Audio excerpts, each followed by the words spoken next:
Et on enchaîne avec Byton qui pourrait également passer l'arme à gauche. Adieu SUV électrique avec écran 48 pouces, Byton est au plus mal, donc sur Numérama. En crise financière, Byton va interrompre ses activités pendant au moins 6 mois. La startup pourrait ne pas s'en remettre. Lors du CES 2018, la startup Byton présentait un concept de SUV 100% électrique ambitieux, le M-Byte, devenu célèbre grâce à son immense écran de 48 pouces prenant place à bord. Aujourd'hui, le futur de l'entreprise semble plus que jamais trouble, à en croire un article de The Verge publié le 30 juin.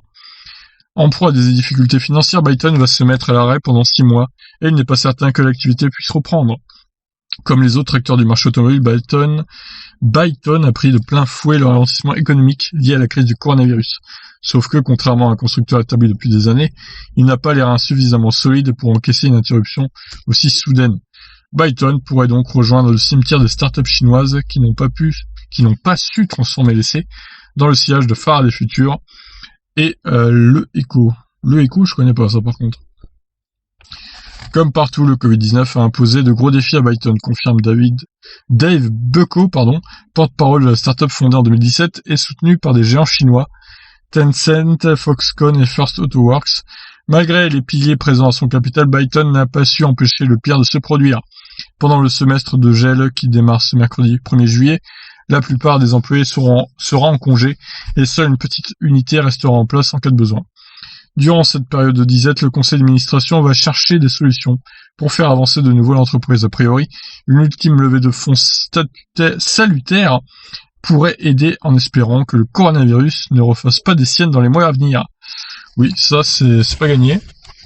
Il est possible de voir une grosse entreprise chinoise arriver avec de l'argent, comme ce fut le cas pour NIO, révèle d'ailleurs Sam Abuel-Samid, analyste automobile chez Navigant Research, cité par The Detroit Bureau. Byton dispose d'usines opérationnelles en Chine à Nanjing, et ce qui pourrait intéresser un conglomérat désirant de se lancer rapidement sur le marché. En prime, le SUV M-Byte est déjà développé avec plusieurs versions au programme, 1 ou 2 moteurs, batterie de 71 ou 95 kWh, et un prix d'entrée compétitif, $45 000. Byton avait également présenté la K-Byte, un concept de berline autonome. Tiens, ça j'avais pas vu. Allons voir la K-Byte, ce que c'est. Alors, oui, la K-Byte, c'est ça. Oh là, qu'est-ce que c'est que ce truc? Les caméras arrière. Ouais, y a pas beaucoup de photos, hein, pour le coup. On en voit une là, vite fait, on peut pas accéder à la photo, dommage.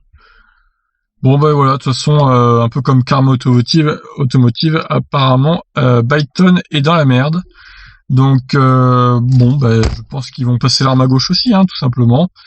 Elle va pas survivre au coronavirus, cette entreprise, malheureusement. Voilà, bah, dommage, hein, parce que l'intérieur avait l'air... Enfin, c'était un peu trop, cet écran, quand même, c'était un peu trop. Là, je veux bien qu'on mette des écrans un peu partout, comme la Honda E, mais là, c'est vraiment... On voit même pas la route, en fait. Donc, c'est un peu extrême. C'est un peu extrême, cet écran. C'est limite dangereux, même. Mais bon, voilà. En tout cas, Byton, Karma, voilà, tout ça va mourir, malheureusement, à cause du virus. Je vous laisse réagir. Ciao, ciao.